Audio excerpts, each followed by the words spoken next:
কলকাতা শহরকে অনেকে বলে সিটি অফ জয়, কিন্তু এই শহরের কিছু রাস্তা, কিছু পুরনো বিল্ডিং আর কিছু রাতের ঘটনা আছে যেগুলো আজও মানুষ মুখে মুখে ফিসফিস করে বলে। আজকের ঘটনাটা কলকাতার পার্ক স্ট্রিট মেট্রো স্টেশনকে ঘিরে। এই ঘটনাটা 2019 সালের ডিসেম্বর মাসের শীতের রাত। সময় তখন প্রায় 10:50। অর্ণব নামের এক যুবক সল্টলেকের একটি আইটি কোম্পানিতে কাজ করত। সেদিন অফিসের ডেডলাইনের জন্য অনেক রাত হয়ে গিয়েছিল। অর্ণব সাধারণত এত রাতে ফেরে না, কিন্তু সেদিন বাধ্য হয়েই তাকে শেষ মেট্রো ধরতে হয়। পার্ক স্ট্রিট স্টেশনে পৌঁছানোর পর অর্ণব প্রথমে একটা জিনিস খেয়াল করল। পুরো স্টেশন অস্বাভাবিকভাবে ফাঁকা। কয়েকজন সিকিউরিটি আর দু একজন প্যাসেঞ্জার ছাড়া আর কেউ নেই। শীতের রাত বলে সে খুব একটা গুরুত্ব দিল না। সে প্ল্যাটফর্মের একদম শেষ দিকে গিয়ে দাঁড়ালো। ঠিক তখনই তার চোখে পড়ল একটা মেয়ে প্ল্যাটফর্মের এক কোণে দাঁড়িয়ে আছে। সাদা সালোয়ার, লম্বা চুল আর মুখটা নিচু করা। অর্ণব প্রথমে তাকিয়ে আবার ফোন দেখতে লাগলো, কিন্তু কিছুক্ষণ পরে সে বুঝল মেয়েটা একটুও নড়ছে না, একদম স্থির দাঁড়িয়ে আছে। ঠিক তখনই অ্যানাউন্সমেন্ট হলো, the train approaching platform number 2 is the last metro. Train ঢুকতেই অর্ণব উঠে পড়ল, কিন্তু ট্রেনে উঠে সে অবাক হয়ে গেল, কারণ পুরো কামরায় সে ছাড়া আর মাত্র 2 জন লোক ছিল, আর তাদের মধ্যেও সেই সাদা পোশাকের মেয়েটা ছিল। সে একদম কোণের সিটে বসেছিল, মাথা নিচু, চুল মুখের উপরে ঝুলে আছে। ট্রেন চলতে শুরু করলো। অর্ণব ফোন বের করে গান শুনছিল। হঠাৎ সে খেয়াল করলো পুরো কামরাটা অস্বাভাবিকভাবে ঠান্ডা হয়ে গেছে। এতটাই ঠান্ডা যে তার নিঃশ্বাস থেকেও ধোঁয়া বেরোচ্ছে। সে চারপাশে তাকালো, আর তখনই দেখল অন্য প্যাসেঞ্জার লোকটা নেই। পুরো কামরায় এখন শুধু সে আর সেই মেয়েটা। অর্ণবের বুকের ভিতর অস্বস্তি বাড়তে লাগলো। সে নিজের সিট থেকে উঠে অন্য কামরায় যাওয়ার জন্য দরজার দিকে এগোলো, কিন্তু দরজাটা খুলছিল না। এমার্জেন্সি বাটন চাপল, কোনো রেসপন্স নেই। ঠিক তখনই পরের স্টেশনে নেমো না, অর্ণব থমকে গেল। গলাটা স্পষ্ট সেই মেয়েটার। সে ধীরে ধীরে পিছনে তাকালো। মেয়েটা এবার মাথা তুলে তার দিকে তাকিয়ে আছে, আর তখনই অর্ণবের বুক হেম হয়ে গেল, কারণ মেয়েটার চোখ দুটো সম্পূর্ণ কালো, কোনো সাদা অংশ নেই। অর্ণব কাঁপা গলায় বলল, কে আপনি? মেয়েটা ধীরে ধীরে হাসল। তার ঠোঁটের কোণ অস্বাভাবিকভাবে বড় হয়ে যাচ্ছিল। আজ আবার একজন উঠেছে। এই কথাটা শোনা মাত্র পুরো ট্রেনের আলো একসাথে নিভে গেল। অর্ণব মোবাইলের ফ্ল্যাশ লাইট অন করল, কিন্তু আলো জ্বালাতেই সে দেখল পুরো কামরা খালি। মেয়েটা নেই, কিন্তু ঠিক তার সিটের সামনে মেঝেতে জল পড়ে আছে, যেন কেউ ভিজে শরীরে বসেছিল। হঠাৎ তার ফোনে একটা নোটিফিকেশন এলো, আননোন নাম্বার। মেসেজে লেখা, তুমি কি আমাকে দেখতে পাচ্ছ? অর্ণবের হাত কাঁপতে লাগলো। সে দ্রুত নাম্বারটা কল ব্যাক করলো, কিন্তু তার নিজের পিছন থেকেই রিংটোন শোনা গেল। অর্ণব ধীরে ধীরে পিছনে ঘুরল, আর তারপর তার শরীর জমে গেল, কারণ সেই মেয়েটা তার একদম পিছনে দাঁড়িয়েছিল, এত কাছে যে তার ঠান্ডা নিঃশ্বাস অর্ণবের ঘাড়ে লাগছিল। মেয়েটা এবার ফিসফিস করে বলল, আমি এখনো নামতে পারিনি। হঠাৎ ট্রেন জোরে ব্রেক কষল। আলো ফিরে এলো। অ্যানাউন্সমেন্ট হলো, নেক্সট স্টেশন কালীঘাট। অর্ণব দেখল পুরো কামরা আবার নর্মাল। কয়েকজন প্যাসেঞ্জার বসে আছে, মেয়েটা নেই। অর্ণব ভয়ে দ্রুত ট্রেন থেকে নেমে গেল। প্ল্যাটফর্মে নেমে সে হাঁপাচ্ছিল।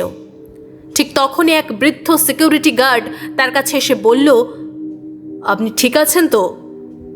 অর্ণব কাঁপা গলায় সব বলল। সব শোনার পর বৃদ্ধ লোকটার মুখ ফ্যাকাশে হয়ে গেল। ধীর গলায় সে বলল, 3 বছর আগে একটা মেয়ে লাস্ট মেট্রোর সামনে ঝাঁপ দিয়েছিল, তার বডি পুরোপুরি পাওয়া যায়নি। অর্ণবের বুক ধক করে উঠল। গার্ড এবার আরও ধীরে বলল, আর তারপর থেকেই মাঝে মাঝে লাস্ট মেট্রোতে তাকে দেখা যায়। ঠিক তখনই অর্ণবের ফোন আবার ভাইব্রেট করল। সে কাঁপা হাতে স্ক্রিনের দিকে তাকালো। Unknown number. শুধু একটা ছবি এসেছে।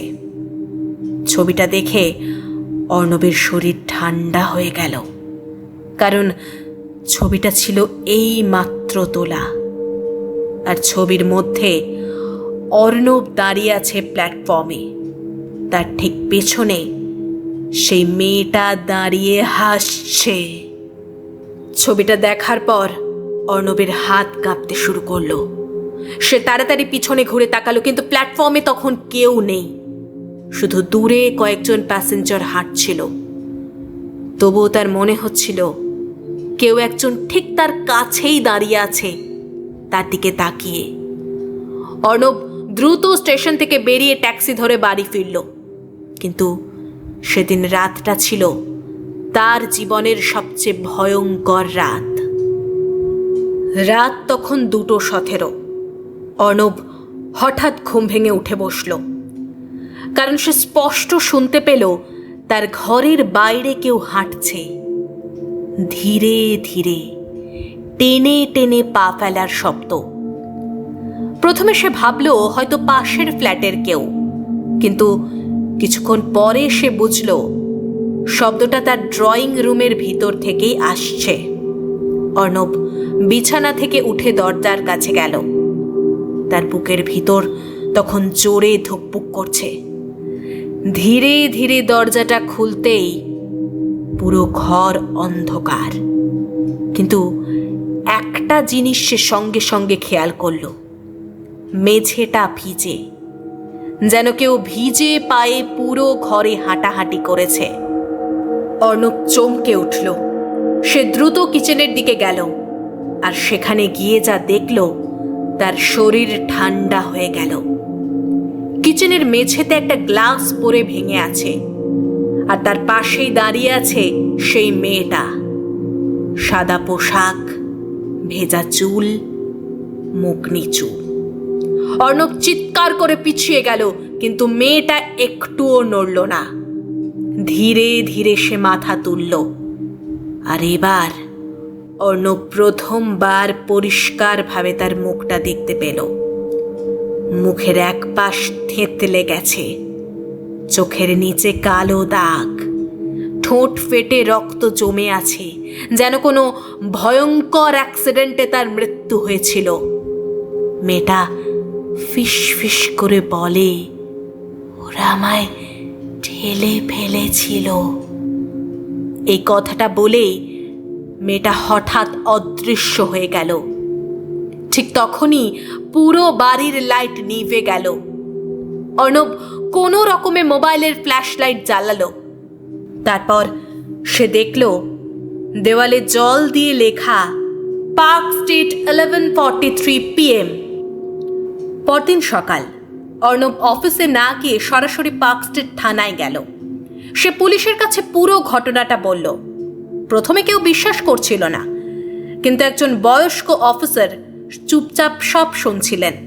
তারপর ধীরে গলায় বললেন, 2016 সালে একটা কেস হয়েছিল।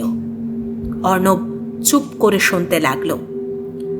একটা কলেজের মেয়ে, নাম ছিল মৌসুমী। রাত করে টিউশন থেকে ফেরার সময় সে লাস্ট মেট্রো ধরেছিল।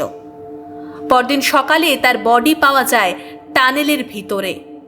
অফিসিয়াল রিপোর্টে লেখা ছিল সুইসাইড, কিন্তু তার ফ্যামিলি শুরু থেকেই বলছিল এটা সুইসাইড না, কেউ তাকে ট্রেনের সামনে ঠেলে দিয়েছিল।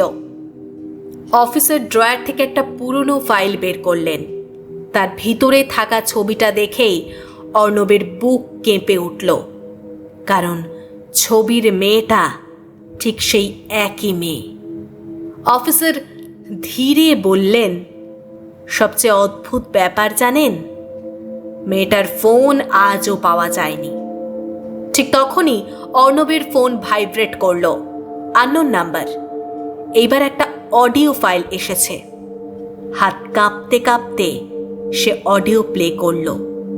প্রথমে কিছু মানুষের কথা শোনা যাচ্ছিল, তারপর হঠাৎ একটা মেয়ের আতঙ্কিত গলা, আমাকে ছাড়ুন, আমাকে ছাড়ুন প্লিজ। তারপর কয়েকজন পুরুষের চাপা হাসি, এরপর বিকট চিৎকার, আর শেষে শুধু ট্রেনের শব্দ। অডিও শেষ হতেই পুরো রুম নিস্তব্ধ হয়ে গেল। অফিসারের মুখ ফ্যাকাশে, কারণ 2016 সালের কেস ফাইলে মেনশন ছিল সিসিটিভি ফুটেজ মিস্টেরিয়াসলি কারাপ্টেড হয়ে গিয়েছিল, কোনো এভিডেন্স পাওয়া যায়নি। অর্ণব এবার বুঝতে পারল মেয়েটা তাকে কিছু দেখাতে চাইছে, কিছু বলতে চাইছে। সেই রাতেই অর্ণব আবার পার্ক স্ট্রিট স্টেশনে গেল। সময় তখন প্রায় 11:30। স্টেশন প্রায় ফাঁকা। তার বুকের ভেতর ভয় থাকলেও সে জানতে চেয়েছিল সত্যিটা। ট্রেন ঢুকতেই অর্ণব আগের মতো একই কামরায় উঠল। কামরাটা প্রায় খালি, শুধু এক কোণে সেই মেয়েটা বসে আছে। এইবার সে ধীরে ধীরে মাথা তুলল। তার চোখ দিয়ে কালো জল গড়িয়ে পড়ছে। ওরা এখনো বেঁচে আছে, অর্ণব কাঁপা গলায় বলল। কারা? মেয়েটা ধীরে ধীরে নিজের কাঁপা হাত তুলে কামরার অন্য দিকে দেখালো। অর্ণব তাকিয়ে দেখল 3 জন লোক বসে আছে, কালো জ্যাকেট, মুখ নিচু। কিন্তু সবচেয়ে ভয়ঙ্কর ব্যাপার হলো তাদের মুখ স্পষ্ট দেখা যাচ্ছিল না, যেন অন্ধকারে ঢাকা। হঠাৎ পুরো ট্রেনের আলো আবার নিভে গেল। অন্ধকারের মধ্যে অর্ণব শুনতে পেল কারো দৌড়ানোর শব্দ। তারপর সেই মেয়েটার ভয়ঙ্কর চিৎকার, ঠিক যেমনটা অডিও ফাইলে ছিল। আলো ফিরতেই পুরো কামরা খালি। শুধু সিটের উপর একটা পুরনো ফোন পড়ে আছে, স্ক্রিন ভাঙা, ওয়ালপেপারে সেই মেয়েটার ছবি। হঠাৎ ট্রেন জোরে থেমে গেল টানেলের মাঝখানে। অ্যানাউন্সমেন্ট বন্ধ, সবকিছু নিস্তব্ধ। আর তারপর অর্ণবের কানের পাশে খুব ধীরে একটা গলা ভেসে এলো, এবার তুমি দেখেছ? পরদিন সকালে খবরের কাগজে একটা ছোট্ট খবর বেরিয়েছিল। পার্ক স্ট্রিটের মেট্রো টানেল থেকে এক যুবকের মৃতদেহ উদ্ধার। পুলিশ রিপোর্টে লেখা ছিল অ্যাক্সিডেন্টাল ফল। কিন্তু আজও নাকি লাস্ট মেট্রোর কিছু প্যাসেঞ্জার দাবি করে রাতের দিকে এক যুবককে দেখা যায়। সে আতঙ্কিত মুখে লোকজনকে ওয়ার্নিং দেয়, শেষ মেট্রোতে উঠবেন না। আর তার পিছনে দাঁড়িয়ে থাকে এক সাদা পোশাকের মেয়ে।